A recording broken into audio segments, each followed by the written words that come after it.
இறைவனோடு இது routine chain நல்லதே விரும்ப முருகானந்தன் ஜெய்பின் சேனலுக்காக இறைவனோடு நம்ம எப்போவுமே தொடர்பில் இருந்துகிட்டே இருக்கணும். எதுக்காக தெரியுமா?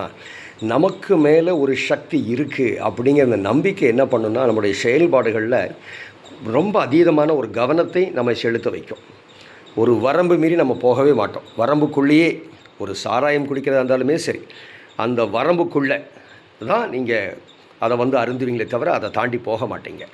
அப்போ நமக்கு மேலே ஒரு சக்தி இருக்குது அப்படின்னு நம்புறது நமக்கு எந்த வகையிலும் தவறே இல்லை. நிறைய பேர் கடவுள் இல்லை, கடவுளை பார்த்துருக்கியா, கடவுள் நம்பிக்கையில் இதெல்லாம் தேவையே இல்லை. கடவுள் இருக்காரா இல்லையாங்கிற ஆராய்ச்சியெல்லாம் நமக்கு இப்போ வர வேண்டிய அவசியம் இல்லை. வாழ்க்கையை நம்ம வாழ வேண்டிய தருணத்தில் இருக்கார் நம்பிக்கையோடு நம்ம செயல்படுவோம். அப்புறம் ஒரு காலகட்டம் வரும், நமக்குன்னு ஒரு முதிர்வு வரும், ஒரு ஞான வேட்கை வரும். அந்த காலகட்டத்தில் நம்ம ஆண்டவனை பற்றி ஆராய்வோம். அது வரைக்கும் நம்ம அந்த ஆராய்ச்சிக்கு போக வேண்டாம். யாராவது சொல்கிற பேச்சையும் கேட்க வேண்டாம். சரிங்களா? சில பேர் சில கட்சிகள்லாம் அப்படியெல்லாம் இருக்குது, அதையெல்லாம் நீங்கள் நம்பவும் வேண்டாம்.